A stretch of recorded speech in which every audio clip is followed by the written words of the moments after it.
Hello, this is Jeremiah with Bull Ridge Plumbing. We are at 5180 Hoy Road doing a sewer clean from the roof.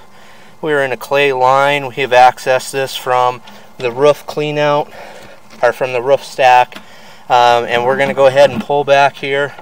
We're doing this one in the dark. We didn't want anybody to see what we were doing here, I guess. So here we go, looking at the line. Don't really see a lot here. I can't make it all the way to the city tap from the roof. I suggest we get inside, pull the toilet, go farther, because our main blockage was at 105 feet. Just can't make it that far with the camera. I had a heck of a time getting through that spot. I tried every blade we have in the book and barely got the straight blade through there, so highly suggest getting back in there and take a look at it. Here I fought with this one as well. We'll just keep spinning off of it at this point. That's about as good as we can get. This is where we'll recommend a Root X treatment.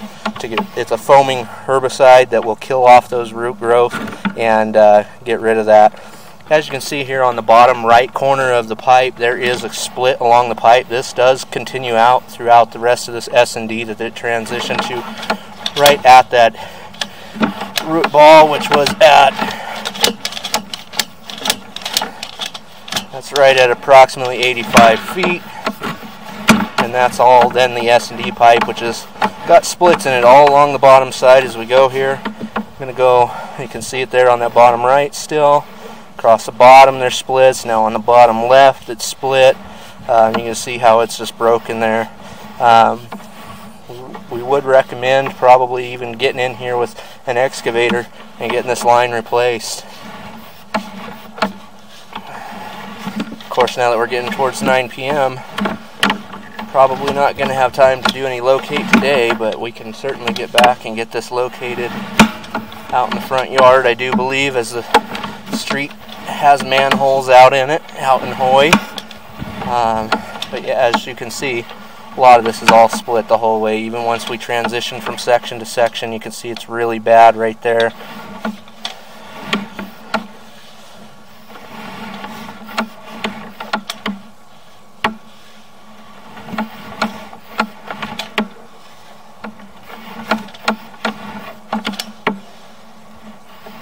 Right at 51 feet is where we make that transition to that S&D pipe. You can also see it's got a little squish to it right there. Not super unusual, not too bad. Then we jump into our cast iron line. And this cast iron is very bumped up, very scaly. You can see all the debris in there. We have flushed this about 6-7 times and it still has not gotten rid of all of that. For that, we would recommend using our K9, the soft machine, to get in there and descale this line. It is a chain knocker that spins and just kind of whips at that and makes it nice and smooth again. Almost appears that we got a little bit of root there on that left side. Barely anything coming through though. The rest of this line really doesn't look too bad.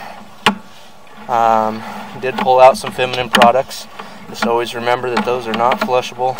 They do have strings, they do catch to any bump and stuff that's in there, causing the sewer backup.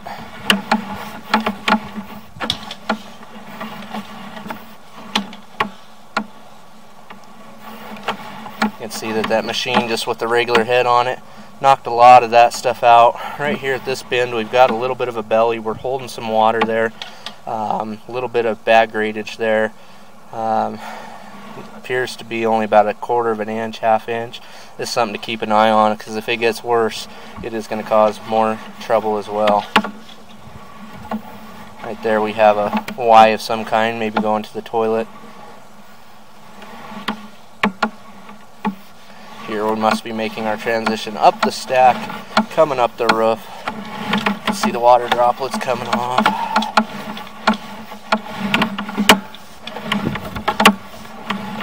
A lot you can see coming up that stack.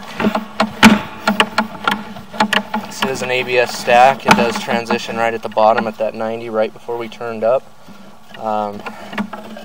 Here we are at the outside clean out here. We've got our roof stack. It is a 3-inch roof stack.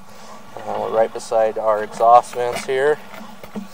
Here you can see we are working by light. It is night. You can't really see any of the neighbors real well, but this is a Bull Ridge production. Thank you.